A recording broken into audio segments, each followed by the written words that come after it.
High, কেমন আছো তোমরা? আমি খুব ভালো আছি। Welcome to my mini blog. So আজকে চলে এলাম একটা বার্থডে পার্টিতে। আর এসেই দেখো আমার মেঝে বোন আমার সাথে তর্ক করছিল, ওকে আমি ফটো তুলে দিনি বলে ও একদম মুখ ভাতের হাঁড়ির মতন করে বসেছিল। আর ওই যে রমণী, এ হচ্ছে আমার ছোট বোন। আর এখানে দেখো আমার আর একটা ভাই আর একটা বোন রয়েছে। তো সবাই মিলে আমরা একটা বার্থডে পার্টিতে একটা পুচকুর জন্মদিনে চলে এসেছিলাম। কিন্তু আসার আগে কেক কাটা হয়ে গেছিলো, কজ আমাদের আসতে কিন্তু অনেকটা দেরি হয়ে গেছিলো। চেয়েছিলাম তাড়াতাড়ি আসতে, বাট হয়নি, কারণ আমার ছোটো বোনের রিসেন্টলি বেবি হলো, তাকে ঘুম পাড়িয়ে খাইয়ে তারপর তো আসতে হবে।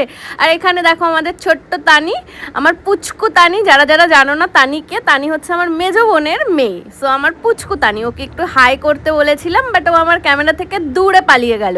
আর টেনে আমি কাছে নিয়ে এলাম। আমার দেখো এমনি সময় কিন্তু ওকে আমি বলি যে শোনা তুই একটুখানি আমার ভিডিওতে আয়।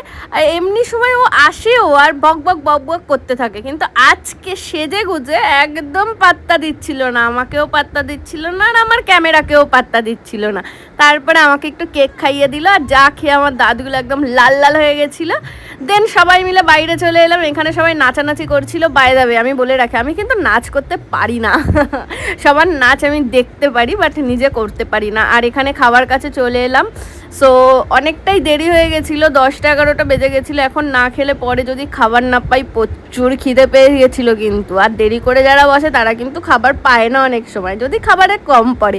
যাই হোক, খিদে পেয়ে গেছিলো বলে তাড়াতাড়ি বসে পড়লাম খাবার টেবিলে। আর এখানে দেখো প্রথমেই চিকেন শাটে চলে এসেছিলো। চিকেন শাটে কিন্তু আমার খুব ভালো লাগে। এই রেসিপিটা আমার বিয়েতেও হয়েছিল।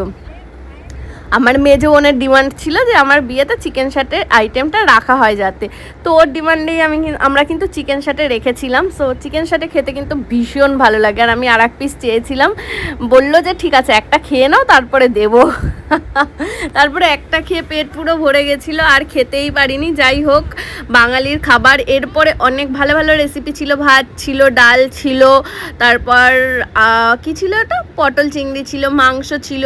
আর শীতকালে তো শীতকাল না, এখন গরমকালে, কি সব বকছি আমি।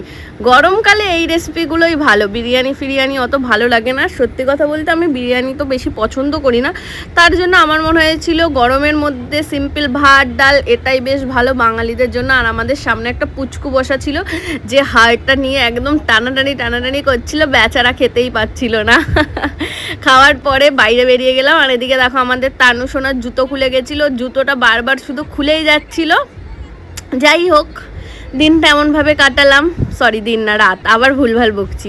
তো ভিডিওটা কেমন লাগলো অবশ্যই জানিও। রাতে আইসক্রিম খেয়ে বাড়ি এলাম। Tata, by.